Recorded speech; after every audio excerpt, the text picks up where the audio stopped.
اللہ تعالی نے اس کے بعد انسان کا ذکر فرمایا اور یہ بیان کیا کہ انسانوں کی حالتیں جب اللہ کا انعام انہیں ملے یا جب خدا کی طرف سے کوئی آزمائش آئے تو کیا ہوتی ہیں. اور بالعموم قرآن پاک میں جب ایسی چیزیں آتی ہیں تو انسان سے مراد بالعموم کافر انسان ہوا کرتا ہے اور کبھی کبھار اس میں مومن بھی آ جاتا ہے. اس لیے یہاں ارشاد فرمایا وَلَا إِنْ أَذَقْنَا الْإِنسَانَ، اور اگر ہم انسان کو چکھائیں منا اپنی طرف سے رحمتاً اپنی رحمت. اللہ تعالی نے فرما دیا کہ انسان کو ہماری طرف سے رحمت پہنچے، اچھے حالات اس کے ہو جائیں، صحت اچھی ہو جائے، خدا کے انعامات برسنے لگیں، رحمت میں جتنی بھی چیزیں آ سکتی ہیں سب میں کچھ بھی چیز اللہ اسے دے دیں. ثم اس کے بعد نزعناها منه، اس سے بعد ہم اس سے لے لیتے ہیں جب وہ چیز واپس چھین لیں. انہ تو یہ انسان لیئوس، نا امید ہو جاتا ہے، کفور اور بڑا نا شکرہ. اگر ہم اس انسان کو اپنی رحمت کا مزہ چکھائیں، مہربانیاں کرتے رہیں، عنایات کرتے رہیں، ساری چیزیں ٹھیک اپنے اپنے مقام پر چلتی رہیں تو یہ ہم سے پھر خوش رہتا ہے. اور جب ہم اس انعام کو واپس لے لیتے ہیں تو یہ صرف یہی نہیں کہ مایوس ہو جاتا ہے بلکہ ناشکرا بھی ہو جاتا ہے. تو مایوسی میں اور ناشکری میں فرق یہ ہوا کہ اس کی آس اور امید اللہ سے ٹوٹ جاتی ہے اور کفر کرتا ہے اس وقت جب خدا کو برا بھلا کہنے لگتا ہے، جب اللہ کا انکار کرتا ہے. یہ آیت 2 مرتبہ پیچھے سورہ یونس میں گزر چکی کہ انسانوں کے حالات ایسے ہوتے ہیں.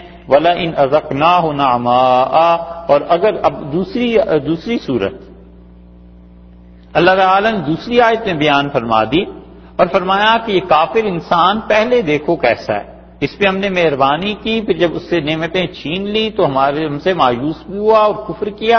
وَلَا إِنْ أَذَقْنَاهُ نَعْمَاءَ، اور اگر ہم اسے اپنے انعامات اور اپنی مہربانیوں کا مزہ اس وقت چکھائیں بعد ضراء، جب کہ اس کو تکلیف پہنچ گئی تھی، مست ہو جو اسے پہنچی تھی، لَيَقُولَنَّ، یہ کہتا ہے ذَهَبَ السَّيِّئَاتُ عَنِّي، میری مشکل کے دن گزر گئے، اور کہتا ہے کہ گئی وہ دن وہ سختیاں مجھ سے. انہ یہ انسان لفرح، یہ ایسا ہے کہ خوشیاں مناتا ہے، فخور اور بڑائیاں بیان کرتا ہے. کیا یہ ایک ہی کافر انسان ہے جس کی دونوں آیات میں حالت بیان ہو رہی ہے یا 2 مختلف انسان؟ مفسرین میں ایک گروہ اس طرف گیا ہے کہ وہ کہتے ہیں یہ دونوں آیات ایک ہی آدمی کے بارے میں نازل ہوئی ہیں اور اس کی 2 مختلف حالتیں بیان کی گئیں. پہلی حالت تو یہ بیان کی گئی کہ اس انسان پر سرے سے کوئی مصیبت کے دن آئے ہی نہیں، تکلیف اور پریشانی آئی ہی نہیں، خدا کے انعامات اس کافر پر رہے، اچھے گھرانے میں پیدا ہوا، اچھی جگہ پہ تعلیم حاصل کر لی، غربت نہیں دیکھی، فقر نہیں دیکھا، کوئی تنگی پریشانی معاش کے اعتبار سے نہیں دیکھی. اور پھر اللہ کا فیصلہ اس کے بارے میں یہ ہوا کہ اسے کچھ دن کے لیے کھینچا جائے، اس سے کچھ دن کے لیے اپنی یہ چیزیں واپس لے لی جائیں، اپنے انعامات اس پر جو ہو رہے تھے ان کو کم کر دیا جائے. اس کا سبب کچھ بھی ہو سکتا ہے، اس کا سبب خالصتاً اللہ کا فیصلہ بھی ہو سکتا ہے، خواہ اس کی حکمت ہمیں سمجھ آئے یا نہ آئے. اس کا سبب یہ بھی ہو سکتا ہے کہ اللہ نے حکمت اس میں رکھی ہو کہ یہ انسان بہت سر اٹھانے لگا ہے، ظلم کرنے لگا ہے، کچھ بھی ہو. اللہ نے فرمایا کہ اسے کبھی تنگی تکلیف آئی نہیں تھی. اب کیا ہوا، ہم نے اس سے وہ حالت چھین لی، وہ اچھی حالت اس کی بری ہو گئی، تو اس پہ اس نے 2 طرح کا رویہ اختیار کیا.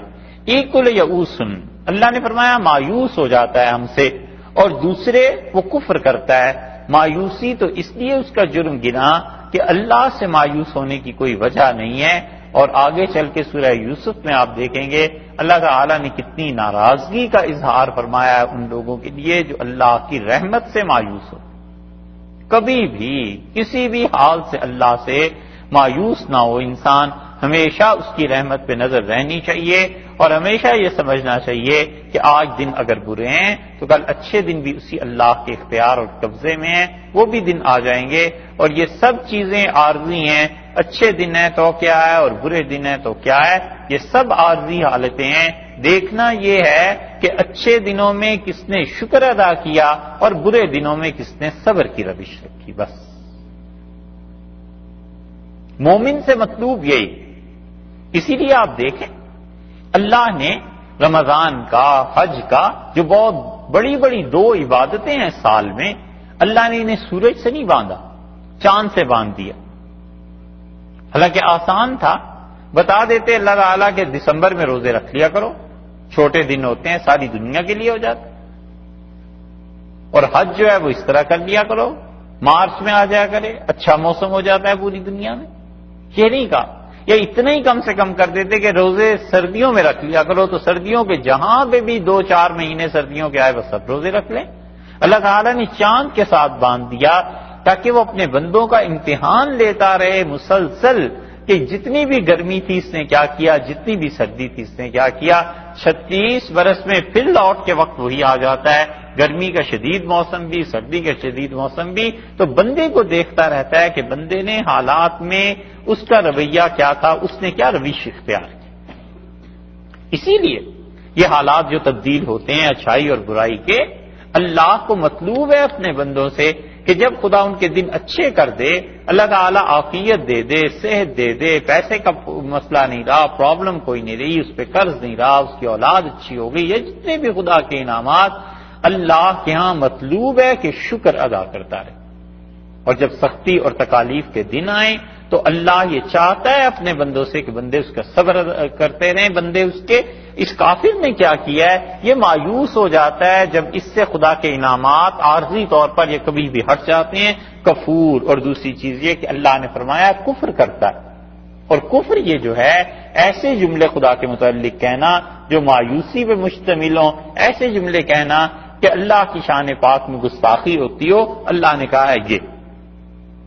اور اس کافر کو دیکھو، اب جب سختی کے حالات آئے تو کفر پہ پہنچ گیا، مایوسی پہ۔ وَلَئِنْ أَذَقْنَاهُ نَعْمَاءَ، اور اگر ہم اسے انعامات کا مزہ چکھائیں، یعنی دوبارہ پھر انعام کی روش آ جائے، بعد ضراء مَسَّتْهُ، اس تکلیف کے بعد مَسَّتْهُ، جس تکلیف نے اسے مس کیا ہے، مس کا مطلب چھوا ہے، جس تکلیف نے اسے چھوا تھا، جو وہ سخت حالات آ گئے تھے، اب اس کے بعد کیا آ گیا، اچھے حالات آ گئے۔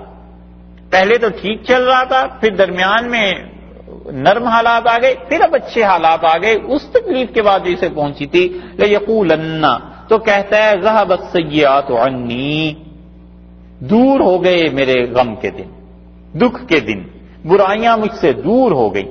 یہ کہنے لگتے ہیں برائیاں ہم سے دور ہو گئیں، یہ چیز ختم ہو گئی اور بس خوشحالی آ گئی۔ یہاں بڑا سخت اشکال ایک پیش آیا ہے، اور یہ آیت حل نہیں ہوتی، بڑی مشکل ہے مفسرین کے لیے۔ وہ کہتے ہیں کہ بات تو سیدھی سی ہے کہ جب مصیبتوں کے بعد اچھا وقت آیا تو ہر آدمی کہتا ہے جی میرا وقت اچھا ہو گیا، تو اس میں اللہ تعالیٰ نے شکایت کیوں کی ہے؟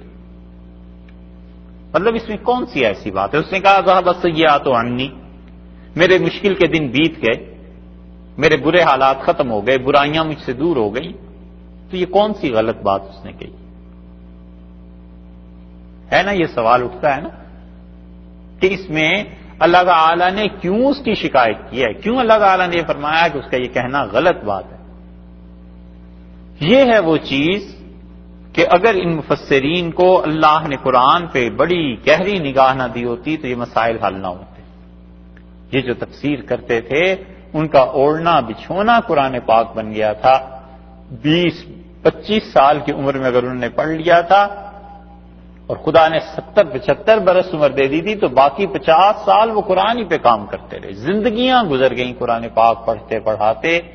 پھر وہ جو حل کرتے تھے تحریر، اندازہ ہوتا ہے کہ ان لوگوں کو اللہ نے کتنی اچھی سمجھ دی تھی، اور خدائی کی توفیق سے اس آیت کو آپ پڑھیں ملا کر اس آیت سے جو آگے ایک آ رہی ہے، پھر مسئلہ حل ہو جاتا ہے۔ پہلی اس آیت کو مکمل کر لیتے ہیں۔ لَيَقُولَنَّ، تو یہ کہیں گے ذَهَبَ السَّيِّئَاتُ عَنِّي، برے دن مجھ سے دور ہو گئے، سختیاں میری دور ہو گئیں. انہ بلا شبہ یہ کافر انسان لفرح، خوشیاں مناتا ہے، فخور، اور اس کے ساتھ ساتھ فخور فخر کا اظہار کرتا ہے. فخور کے لیے لفظی ترجمہ تو یہ فخر کا اظہار کرتا ہے، ایک اردو میں استعمال ہوتا ہے ڈھینگے مارتا ہے. ڈھینگے ہیں، ڈھینگے ہیں اور ڈھینگے بھی ہے، دو قرأتیں ہیں. اچھا خیر، تو اور کیا لفظ اس کے لیے ہو سکتا ہے؟ اتراتا ہے، بے جا خوشیوں کا اظہار کرتا ہے، شیخی بگھارتا ہے. چلیے اس میں تو ایک ہی قرأت، شیخی بگھارتا ہے. ہاں، یہ دونوں چیزیں اللہ نے فرمایا بڑی غلط ہیں. اس لیے غلط ہیں کہ حد سے زیادہ خوشی کا اظہار کرنا یہ بھی کوئی اچھی بات تو نہیں، یہ کم ظرف ہونے کی دلیل ہے. اور جب شیخی بگاڑتا ہے تو دوسروں کی حقارت، اس کا عنصر بھی آ جاتا ہے، اس کو بھی منع کیا. تو بات وہ رہ گئی. اس کے لیے آپ دیکھیے 24ویں پارے میں سورہ زمر میں اللہ تعالی نے ایک بات ارشاد فرمائی. 23واں پارہ ہے، بلکہ سورہ زمر 23ویں پارے سے شروع ہوتی ہے، 39 نمبر سورت ہے، 39. وہ جنہیں اردو نہیں سمجھ آتی تھی وہ تو آ نہیں رہے، اس لیے اب اردو میں ہی بولتا ہوں. نمبرز 23واں پارہ سورہ زمر اور آیت نمبر ہے اس کی 8. اب اس آیت کو اس آیت سے ملا کر جب آپ پڑھیں گے تو پھر مسئلہ حل ہو جائے گا. اللہ نے فرمایا وہاں ایک کافر انسان کا ذکر ہے، یہاں بھی وہی ہے. وَإِذَا مَسَّ الْإِنسَانَ ضُرٌّ، اور جب انسان کو سختی کے دن آتے ہیں، دعا ربہ، پکارتا ہے اپنے پروردگار کو، منیباً الیہ، اللہ کی طرف رجوع کرتا ہے، بار بار خدا کو پکارتا ہے. ثم پھر اس کے بعد اذا خولہ، اللہ تعالی بدل دیتا ہے، نعمتم منہ، اپنی طرف سے بخش دیتا ہے اس کو کوئی انعام. تو پہلے کس کو پکار رہا تھا؟ اللہ کو نا. بات تو اوپر سے چل رہی ہے شرک کی. تو مشرک انسان، شرک کرنے والا انسان، 23واں پارہ ہے سورہ زمر ہے، 39، اس کی آیت نمبر 8 ہے. اچھا، مشرک انسان کا ذکر ہو رہا تھا کہ پہلے تو اسے کوئی مصیبت آئی نہیں تھی، پھر مصیبت کے دن آئے، اللہ سے مایوس ہو گیا، پھر اچھے دن آئے تو کہتا ہے میرے مشکل دن بیت گئے. تو اس میں کون سی اس سے بری بات کی؟ یہ ہے اللہ نے فرمایا ہے جب اس پر ضرن تکلیف کے دن آتے ہیں، دعا ربہ منیباً، اپنے پروردگار کو پکارتا ہے رجوع کر کے، کیونکہ مشرک اللہ کو تو مانتے ہی ہے نا. مشرک انسان شرک کرتا ہے نا خدا کے ساتھ، اللہ کو تو مانتے ہی ہے، تو وہ اللہ کو پکارا. ثم اذا قبلہ نعمتا منہ، اور پھر جب اللہ اس کو اپنی طرف سے اچھے حالات دے دے، بخشتا ہے نعمت، نسیا بھول جاتا ہے، ما کان یدعو الیہ، جس کو وہ پکارتا تھا، من قبل، ان اچھے حالات سے پہلے. اچھے حالات سے پہلے کون سے حالات تھے؟ برے. اور ان میں کس کو پکارتا تھا؟ اللہ کو. تو اللہ کو تو بھول جاتا ہے. وجعل، اور کرتا ہے، للہ اندادا، اللہ کے شریک بنا لیتا ہے، لیضل عن سبیلہ، تاکہ وہ لوگوں کو گمراہ کرے. اللہ کے شریک ٹھہرا لیتا ہے. جب اچھے حالات آ گئے تو جس اللہ کو پکار رہا تھا اسے بھول گیا، اور اپنے شریک جو بنائے ہوئے تھے بت، اپنے شرکا، ان کو پکارنے لگتا ہے. تو گویا وہ یہ کہتا ہے کہ میرے فلاں جو تھے معبود، یہ ان کی مہربانی ہے کہ حالات اچھے ہو گئے. یوں شرک کرنے لگتا ہے. یہ ذهب السیئات عنی، کہتا ہے وہ برے دن میرے بیت کے، جی فلاں دیوی نے بڑی مدد کر دی، فلاں نے بڑا کرم کیا، فلاں کی طرف سے وہ جو لکشمی تھی مجھ سے بڑی ناراض تھی، جی میں نے یہ کام کیا اور وہ مجھ سے راضی ہو گئی. اور ماتا تھی وہ تو ایسے ہو گیا تھا اور یہ کر لیا، فلاں نے یہ منتر بتا دیا تھا، میں نے پڑھا اور ایسے ہو گیا. یہ ہے اس کا جو کہنا نا کہ میرے برے دن جو ٹل گئے اور گزر گئے، یہ اس وجہ سے کہ وہ فلاں فلاں خدا کے شریک تھے علیہ باللہ، انہوں نے میرے ساتھ بھلائی کر دی، اس لیے اللہ کو ناگوار گزرتا ہے کہ اچھا اس کو بھول گئے جس کو تم ابھی پکار رہے تھے. کلیئر ہوئی بات؟ ان سورہ زمر کو آگے دیکھیے، وَجَعَلَ لِلَّهِ أَنْدَادًا لِيُضِلَّ عَنْ سَبِيلِهِ، اور برابر اوروں کو کیا کرتا ہے؟ اللہ کی راہ سے بہکاتا ہے.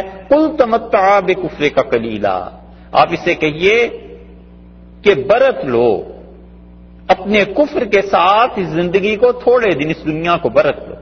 کفر تو تمہارا ہے ہی، چلو مزے اڑا لو تھوڑے دن اور اس زندگی کے. انک من اصحاب النار، یقیناً تو جہنمیوں میں سے، آگ والوں میں سے ہے. یہ کافر انسان ہو گیا.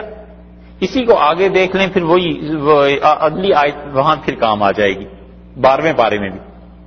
یہاں تقابل کیا اللہ نے. اللہ تعالیٰ نے امن ہوا قانتن، کیا وہ شخص قانتن جو کھڑا ہے، جو عبادت کر رہا ہے، آنا اللیل ساجدن، راتوں کو کئی کئی گھڑیاں کئی پہر اللہ کو سجدے کرتا رہتا ہے، وقائمن کھڑا رہتا ہے، یحذر الآخرہ آخرت سے ڈرتا ہے، ویرجو رحمت ربہ اور اپنے پروردگار کی رحمت کا امیدوار ہے. کیا یہ مومن انسان اور وہ کافر جو پچھلی آیت میں ہے، یہ دونوں برابر ہو جائیں گے؟ قل هل يستوي الذين يعلمون والذين لا يعلمون، ان سے کہیے کیا وہ جو سمجھ والے ہیں اور جو بے وقوف ہیں یہ دونوں برابر ہیں؟ انما يتذكر اولو الالباب، وہی لوگ سوچتے ہیں ہماری ان مثالوں میں جو عقل والے. اس لیے پہلے کافر کا بیان کیا، پھر مومن کا کہا کہ قانت آناء اللیل ساجدا، وہ رات کی گھڑیوں میں دیر تک سجدے کرتا رہتا ہے. اللہ نے تعریف کی ہے ان انسانوں کی جو دیر تک خدا کے حضور میں رات کھڑے رہتے ہیں، سجدے کرتے ہیں. اصل مراد تو یہی ہے کہ وہ نفل پڑھتے ہیں، طویل سجدے کرتے ہیں. لیکن کبھی کبھی آدمی کو نفل کی توفیق نہیں بھی ہوتی تو بھی طویل سجدہ تنہائی میں اللہ کے سامنے کرے، پڑا رہے، اپنی پیشانی کو پہروں اللہ کے سامنے ٹکائے رکھے، خدا کی تعریف کرتا رہے، اپنے قصور کی معافی مانگتا رہے، اللہ کے انعام کا شکر ادا کرتا رہے. جتنا اللہ کے سامنے یہ پیشانی ٹکی رہتی ہے نا، اتنا ہی بندہ اللہ کو قرب پاتا ہے. بہت بڑی چیز، انسان کے عاجزی کی انتہا ہے سجدہ کرنا بس کسی کو، اور وہ اللہ ہی کے. اس لیے اللہ نے تعریف کیا کہ جو شخص اس کی پیشانی ہمارے سامنے سجدے میں پہروں ٹکی رہتی ہے، اور جو شخص کھڑا رہتا ہے اور ڈرتا ہے آخرت سے اور اپنے رب سے رحمت کی امید رکھتا ہے. کافر نہ آخرت سے ڈرے اور نہ رحمت کی امید رکھے، اسی لیے فرمایا نا وہ مایوس ہو جاتا ہے. تو اس لیے ان دونوں کا تقابل یہاں ہے. اب دیکھ لیجئے اس سورہ ہود کو، یہاں بھی ہے. اللہ تعالیٰ نے فرمایا جب ہمارے انعامات اس پہ برستے ہیں، بعد ضراء تکلیف کے بعد مست تو جسے پہنچی تھی، لیقولن ذهب السیئات عنی، کہتا ہے ہاں میرے دن جو کڑے تھے وہ بیت گئے، فلاں کی مہربانی مجھ پہ ہوئی، فلاں معبود جو تھا اس کی عبادت کے بعد مجھے خوشی مل گئی.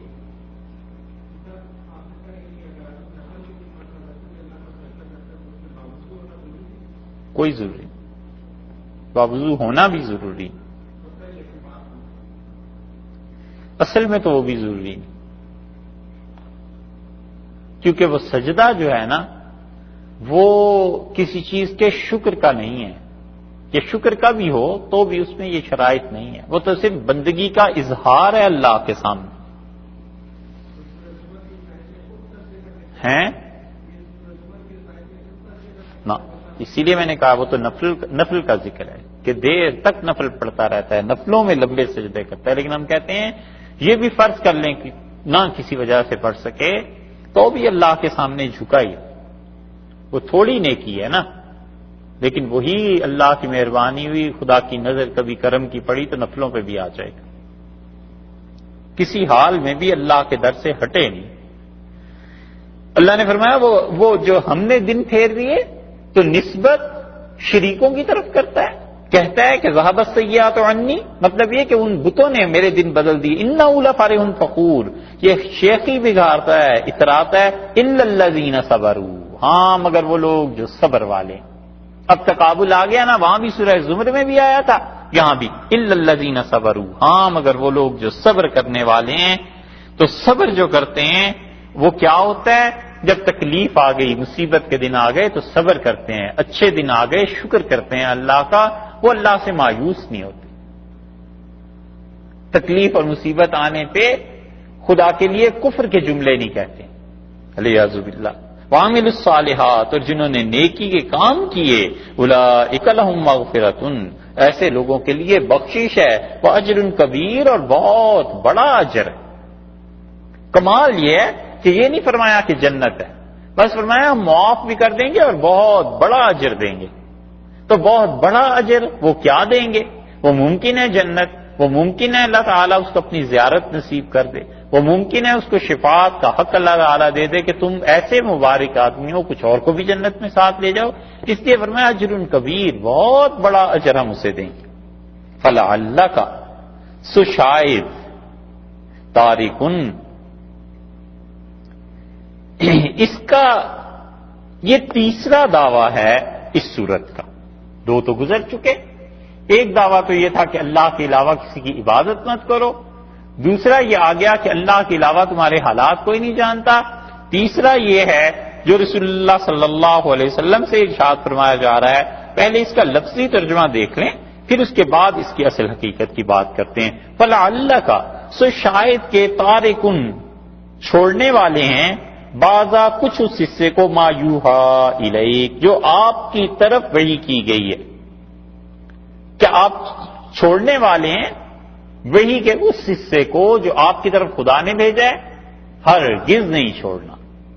دعویٰ یہ ہے ہرگز وحی کی تبلیغ نہیں چھوڑنی، کچھ ہو جائے آپ کو اللہ کا پیغام پہنچانا ہی۔ یہی چیز ہے جو پیچھے گزر گئی۔ اللہ تعالیٰ نے فرمایا کہ بلغ ما انزل الیک من ربک، جو تیرے پروردگار کی طرف سے حکم آیا ہے اسے صاف لوگوں تک پہنچا، اور کوئی ڈرنے کی بات نہیں۔ یہاں پھر اس چیز کو دہرایا جا رہا ہے سورہ مائدہ کے بعد، یہ کہ فلعلک تارکن۔ سوال یہ پیدا ہوتا ہے کہ کیا رسول اللہ صلی اللہ علیہ وسلم اپنے فریضہ رسالت کی ادائیگی میں کوتاہی کرنے والے تھے؟ کیونکہ اگر نبی اپنے فریضہ رسالت میں کوتاہی ادا کر دے، کوتاہی کرے، تو وہ تو خیانت ہے۔ ایک طرف آپ کہتے ہیں انبیاء علیہ السلام معصوم ہوتے ہیں، دوسری طرف وہ خیانت کرتے ہیں الیاذ باللہ۔ وہ تو وہی بات ہے جس کے متعلق کہتے ہیں نا کہ جو فوجی لڑنے کے دن انکار کرے اسے گولی مار دینی چاہیے۔ بھئی اتنے عرصے تک جو تمہیں حکومت نے خرچ کیا ہے وہ اسی دن کے لیے تھا کہ تم لڑو۔ تو اللہ نے انبیاء علیہ السلام کو نبوت اسی دن کے لیے تو دی تھی کہ وہ کافروں تک خدا کا پیغام پہنچائیں۔ تو اگر نبی اپنے فریضہ رسالت میں کوتاہی کر لے تو وہ تو الیاذ باللہ خیانت ہو گئی۔ اس لیے اس آیت میں مفسرین نے یہ اس سوال کو اٹھایا ہے۔ وہ کہتے ہیں اللہ تعالیٰ نے یہ کیوں کہا ہے کہ شاید آپ چھوڑنے والے ہیں اس وحی کو جو ہم نے آپ کی طرف کی ہے۔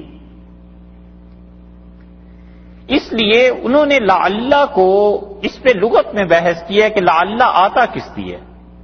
وہ کہتے ہیں کہ ایک تو لعلہ آتا ہے توقع کے لیے کہ شاید ایسے ہو جائے، اور ایک لعلہ آتا ہے بعید کے لیے، دور کے لیے کہ بہت دور ہے یہ بات۔ فلعلک تارکن، سو یہ بات بہت دور ہے، ممکن ہی نہیں ہے کہ تارکم بعض ما یوحا الیک، کہ جو چیز آپ پر وحی کی جا رہی ہے آپ اس کو چھوڑ دیں، یہ کوتاہی ہرگز نہ ہونے پائے، بہت دور کی بات ہے۔ جیسے کہتے ہیں نا کہ آپ تصور میں بھی نہ لائیں کہ آپ نے اس کلاس میں نہیں پڑھنا، اس اسکول میں نہیں پڑھنا، بچوں کو سمجھاتے ہوئے اللہ نے فرمایا بہت دور کی بات ہے۔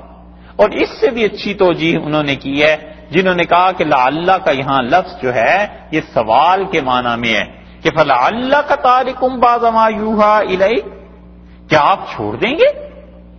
کیا آپ چھوڑنے والے ہیں؟ کافر یہ سمجھتے ہیں آپ چھوڑنے والے ہیں، تو کیا آپ چھوڑنے والے ہیں اس وحی کو جو ہم نے آپ کی طرف کیا ہے؟ آپ تبلیغ اس کی نہیں کریں گے، لوگوں تک نہیں پہنچائیں گے؟ کیسے ممکن ہے؟ یعنی ہرگز چھوڑنے والے نہیں، یہ ہے۔ تو جب آپ وحی کو چھوڑنے والے نہیں ہیں، ان تک پہنچانا ہے، تو مشکل کیا پیش آئی ہے؟ کیوں وحی ان تک نہ پہنچے؟ اللہ نے فرمایا اصل بات یہ کہ وضائق، اور تنگ ہوتا ہے بہی ان باتوں سے، صدر کا آپ کا سینہ، کن باتوں سے تنگ ہوتا ہے؟ ان یقولو، وہ کہتے ہیں لولا، کیوں نہیں، انزل علیہ کنز، کیوں نہیں اس پر کنز، کیوں نہیں اس پر خزانہ نازل ہو گیا؟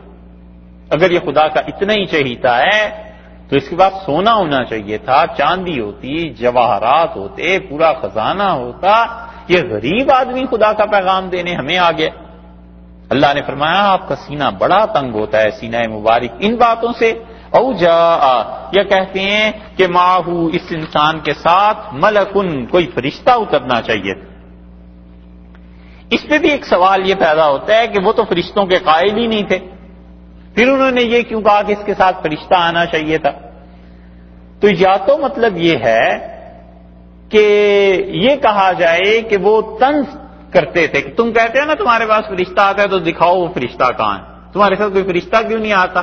جب ہم تمہارا انکار کرتے ہیں، وہی کا انکار کرتے ہیں تو ایک جوتا مارے، پھر تو ہم سمجھیں کیوں نہیں تمہارے پاس کوئی فرشتہ آتا. اور یا پھر فرشتے کی بجائے ترجمہ یہاں یہ کیا گیا ہے کہ او جاء معہ ملکن، یا اس کے ساتھ آتا کوئی اور دیوتا. دیوتاؤں کے تو قائل تھے نا، کوئی اور بھی چھوٹا موٹا خدا ہوتا جو اس کی مدد کرتا. اللہ نے کہا آپ کا سینہ مبارک اس سے تنگ ہوتا ہے نا جب یہ باتیں کرتے ہیں، جب یہ طعنے دیتے ہیں. اور یہ کبھی نہیں ہوا کرتا کہ انسان سمندر میں اترے اور اس کا جسم گیلا نہ ہو اور بھیگے نہ اس کے کپڑے. ایسے ہی کبھی بھی نہیں ہوا کرتا کہ انسان خدا کے دین کا کام کرے اور لوگوں کے طعنے اسے سننے نہ پڑے. سب چیزیں ہوتی اور وہیں پہنچ کے پتا چلتا ہے کہ اسے اللہ کے ساتھ کتنا قرب ہے، کتنا تعلق ہے. یہ اپنے کام میں مگن رہتا ہے یا لوگوں کی وجہ سے تنگ آ کر دین کو ہی چھوڑ دیتا ہے کہ یہ کام ہم نہیں کرتے، بھی لوگ بہت ستاتے ہیں، تنگ کرتے ہیں. اللہ نے فرمایا ہے کہ بھلا آپ چھوڑنے والے، کیا یہ ممکن ہے کہ آپ خدا کی وحی کو چھوڑ دیں؟ کیوں؟ اس لیے کہ آپ کا سینہ تنگ ہوا جا رہا ہے لوگوں کی باتیں کرنے سے. تو کیا اس کے نتیجے میں آپ خدا کی وحی کو چھوڑ دیں گے؟ ہرگز ایسے نہیں ہو سکتا. کلیئر ہوئی بات؟ طعنے کیا ہے؟ لولا انزل علیہ کنز، کیوں نہیں اس انسان پر خزانہ نازل ہوتا؟ بس پیسے کی بنیاد پہ ناپتے تھے، پیسے کی بنیاد پہ تولتے تھے. اور شاید اب بھی ایسا ہی دور آ گیا کہ لوگ باہمی تعلقات، انسانیت، رشتہ داری، مذہب کا ایک ہونا، ہزار بنیادیں بن سکتی ہیں ایک دوسرے کے قریب ہونے کی، اس کو چھوڑ کے پیسے کی بنیاد پر تولنے لگ جاتے ہیں کہ اس کے پاس اتنا پیسہ ہے، میرے پاس کتنا ہے، تیرے پاس کتنا ہے، اور پھر حساب و کتاب اور یہ چیز. حضرت مولانا فضل الرحمان گنج مراد آبادی رحمۃ اللہ علیہ کہتے تھے کہ پیسوں کے حساب یہ جو بنیے رات کو بیٹھ کے کرتے ہیں ہندو، حضرت فرماتے تھے یہ تو بھائی ایسے ہی لگتا ہے جیسے سارا دن گوبر میں عورتیں گاؤں میں اپلے لگاتی رہتی ہیں اور شام کو بیٹھ کے گننے لگیں کہ تیرے اپلے کتنے ہیں اور ہمارے اپلے کتنے لگے. یہی حال ہے. تو پیسے کی بنیاد پہ کیوں ایک دوسرے کو جانچنا ہے؟ حقانیت ہے، علم ہے، سچائی ہے، انسانی اخلاقیات ہیں، کردار ہے، رشتہ داری ہے، مذہب کا ایک ہونا ہے. یا مذہب اگر الگ الگ ہیں تو اس سے انسانوں کی طرح تعلق رکھنا ہے. یہ ساری بنیادیں چھوڑ کے بس ایک پیسہ رہ گیا. لولا انزل علیہ کنز، کیوں نہیں اس آدمی کے پاس خزانہ اس پہ آیا؟ او جاء معہ ملک، کیا اس کے بعد ساتھ فرشتہ آتا جو ہمیں سزا دیتا اس کی تکذیب پہ؟ جب ہم کہتے کہ تو نبی نہیں ہے تو ہمیں کوئی سزا ملتی؟ کوئی بھی تو چیز ایسی نہیں ہے. شعبدہ بازیاں، شعبدے دیکھ دیکھ کے خوش ہوتے. فرشتہ آتا نا تو عجیب سی چیز لگتی نا، تو پھر حیران ہوتے کہ یہ تو فرشتہ آ گئے. اور قرآن نے ایک جگہ کہا ہے کہ اگر ہم فرشتہ بھیج دیتے تو یہ آنکھوں کو ملتے، اسے دیکھتے. اور وہاں تفسیر یہ ہے کہ پھر بھی کہتے کہ نہیں، محمد صلی اللہ علیہ وسلم نے آنکھوں پر جادو کر دیا ہے، فرشتہ تو کوئی نہیں آیا. اس لیے یہاں فرمایا کہ انما انت نذیر، ان سے کہیے کہ آپ تو فقط اللہ کا ڈر سنانے کے لیے آئے ہیں بس. انبیاء علیہ السلام کے متعلق صاف خدا نے بتا دیا کہ نہ ان کے قبضوں میں کوئی خزانے ہوتے ہیں، نہ ہی وہ فرشتوں کو اپنی مرضی سے اوپر سے بلا سکتے ہیں، اور نہ ہی کوئی ایسی بات ہوا کرتی ہے. وہ تو سیدھے سادے تمہاری طرح کے انسان ہیں، اللہ نے نبوت جیسے عظیم مقام پہ انہیں فائز کیا ہوتا ہے، باقی خدائی اختیار کے خزانے نازل ہو اور خدائی اختیار کے فرشتے آئیں، یہ انبیاء علیہ السلام کا کام نہیں، نہ ان میں ہوتی ہیں یہ چیز۔ کیسے واضح کر دیا اللہ نے اس آیت میں بھی اپنی توحید کو کہ ان سے کہیے انما انت نذیر، آپ تو بس ڈر سنانے کے لیے بھیجے گئے، واللہ اور اللہ ہے علی کل شیء ہر ایک چیز پر وکیل، نگران تو اللہ ہے، ہر ایک چیز اس کو بنانے والا، اس کو اتارنے والا، اس کا کارساز وہ اللہ ہی ہے، ہر چیز پہ اس کی ذمہ داری ہے۔ اصل تو وکیل کا ترجمہ ہو گیا کہ ذمہ دار، ذمہ دار اللہ کی ذات ہے۔ اللہ سے پوچھو کہ خزانہ کیوں نہیں دیا، اللہ سے پوچھو فرشتے نازل کیوں نہیں کیے، انہیں کیوں تانے دیتے ہو؟ اور اس سے یہ بھی پتا چلتا ہے کہ رسول اللہ صلی اللہ علیہ وسلم کو کسی بات سے کوفت ہونا اور سینہ مبارک کا تنگ ہونا اللہ کے ہاں یہ کتنی بڑی چیز، کافروں کا کتنا بڑا گناہ تھا کہ خدا نے اس کے لیے وحی نازل کی ہے کہ ہمیں پتہ ہے آپ کا سینہ مبارک تنگ ہوتا ہے۔ اسی کو اللہ تعالی نے آگے چل کے 14ویں پارے میں پھر بیان کیا ہے، ام یقولون افترا، یہ ایک اور چیز اللہ تعالی نے شکایت کی ان کی، ان نالائکوں کی، یہ کیا کہتے ہیں؟ ام یقولون، کیا یہ کہتے ہیں نفتراہ، کہ ہو کی ضمیر تو لوٹی رسول اللہ صلی اللہ علیہ وسلم کی طرف کہ یہ شخص قرآن کو بنا کر لے آیا، یہ جھوٹ گھڑ لایا، باندھ لایا ہے اس کو۔ یہ پہلے بھی گزر چکی گئی مرتبہ کہ یہ قرآن اللہ کی کتاب نہیں، یہ اپنے پاس سے بناتا رہتا ہے، لیاذ باللہ۔ یہ آج کل بھی بہت سے لکھتے ہیں مستشرقین، اور جو بہت دور کی کوڑی تحقیق کی لاتا ہے وہ کہتا ہے فلاں وقت میں حضور اقدس صلی اللہ علیہ وسلم فلاں جگہ کا سفر کیا تھا، وہاں عیسائی پادری جو تھے ان سے ملے تھے، اور جو کچھ وہ سن کے وہاں سے آئے تھے آ کے انہوں نے عربی میں اپنے لوگوں کو بتا دیا۔ وہ بہت مہربانی کرتا ہے بیچارہ ہے۔ تو اللہ نے فرمایا کہ پرانا اعتراض، ام یقولون کہتے ہیں نفتراہ، آپ اس قرآن کو بنا لائیں۔ ہاں، ہو کی ضمیر یہ قرآن پاک کی طرف لوٹی کہ اس قرآن کو گھڑ لیا ہے آپ نے، یعنی رسول اللہ صلی اللہ علیہ وسلم نے۔ جی، یہ ضمیر رسول اللہ صلی اللہ علیہ وسلم کی بجائے قرآن کی طرف لوٹی کہ اس قرآن کو آپ نے گھڑ لیا ہے، آپ نے جھوٹ باندھ لیا ہے۔ کل، آپ جواب دیجئے اور انہیں کہیے فاتو لے آؤ بے عشر سور مثلہی، اس قرآن جیسی سور صورتیں، عشر 10، بے عشر 10، سور صورت کی جمع ہے، صورتیں مثلہی قرآن جیسی 10 صورتیں تم لے آؤ، چلو یہ کر لو۔ مفتریات، اور صورتیں وہ کیسی ہوں؟ ایسا ہی جھوٹ جیسے تم سمجھتے ہو نا میں نے جھوٹ بول لیا ہے، تم بھی 10 جھوٹ بنا لو، چلو یہ کر لو۔ الیاذ باللہ، مجھ پہ الزام لگاتے ہو۔ یہ ہے آیت، یہ اس سے پتہ چلتا ہے کہ یہ سورہ ہود پہلے نازل ہوئی ہے، کیونکہ سورہ یونس میں آگے چل کے آیا ہے نا کہ ایک سورت بنا لاؤ، پھر سورہ بقرہ میں آیا ہے کہ ایک سورت بنا لاؤ، فاتو بسورۃ من مثلہ، ایک سورت بنا لاؤ۔ تو اس سے پتہ چلتا ہے کہ یہ پہلے چیلنج دیا تھا اہل مکہ کو 10 کا، جب 10 کا چیلنج وہ نہیں قبول کر سکے تو پھر سورہ یونس آ گئی اس کے بعد اور کہا ایک سورت بنا لاؤ۔ تو یہ سورہ ہود کہیں پہلے نازل ہوئی ہے، اس سے اللہ تعالیٰ نے فرمایا 10 صورتیں تم بنا کر لے آؤ، اور ایسی لے آؤ جیسے تم میرے متعلق کہتے ہو کہ جھوٹ باندھ دیا ہے، مفتریات، تم بھی جھوٹ باندھ کے لے آؤ، وادعوا، اور پکارو، من استطعتم من دون اللہ، اللہ کے علاوہ جس کے تم پکارتے ہو اس کو پکارو، ان کنتم صادقین، اگر تم سچے ہو تو یہ کر دو۔ یہ آیت کئی مرتبہ گزری ہے پہلے۔ فَإِن لَّمْ، سو اگر، یہ سمجھیے گا جی اس 14ویں آیت کو، اس میں جو ضمیر ہے نا یا جو اس کا ترجمہ ہے وہ 2 مختلف طرح سے کیا گیا ہے اور دونوں ہی درست ہیں۔ فَإِن لَّمْ، سو اگر، اب یہ اس کا جواب دے رہے ہیں کہ شکوہ اور شکایت تو یہ ہے کہ یہ قرآن کو گھڑا ہوا کہتے ہیں، اللہ نے فرمایا 10 صورتیں لے آؤ پھر۔ فَإِن لَّمْ، سو اگر نہ، یستجیبوا، وہ نہ مانے، جواب نہ دیں، فَإِن لَّمْ یستجیبوا، اگر تمہارا کہنا نہ مانے، لکم، تمہارے لیے۔ اختلاف اس پہ ہوا ہے کہ یہ کم جو ہے نا یہ ضمیر کون اس سے مخاطب ہے؟ فَإِن لَمْ يَسْتَجِيبُوا لَكُمْ، اور اگر یہ لوگ اس بات کو نہ مانیں، فَاعْلَمُوا، تو یاد رکھو، انما انزل بعلم اللہ، اللہ نے یہ جو قرآن کو نازل کیا ہے اللہ نے اپنے علم سے اسے بھیجا۔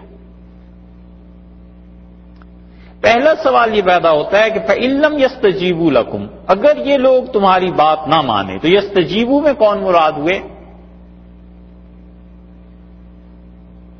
کفار، کافر، یہ تمہاری بات کا جواب نہ دے پائیں۔ تم نے کہا 10 صورتیں لے آؤ، اگر یہ نہ مانے یہ مشرکین، لکم تمہارے لیے، تو اس صورت میں صحابہ رضی اللہ عنہم کی ضمیر میں مراد ہوئے نا، فَإِن لَمْ يَسْتَجِيبُوا، اگر یہ کافر تمہارے چیلنج کا جواب نہ دیں، لکم تمہارے لیے، یعنی صحابہ رضی اللہ عنہ کو کہا جا رہا ہے کہ اگر یہ تمہارے چیلنج کو نہیں مانتے، آگے فَاعْلَمُوا، تو یاد رکھو۔ یہ کون ہے؟ کس کو کہا جا رہا ہے کہ فَاعْلَمُوا یاد رکھو؟ یہ جو فَاعْلَمُوا ہے یہ ہیں یہاں پر مخاطب کافر۔ فَإِن لَمْ يَسْتَجِيبُوا لَكُمْ، اللہ نے فرما دیا کہ اے صحابہ رضی اللہ عنہم اگر یہ تمہارے چیلنج کا جواب نہیں دے سکتے،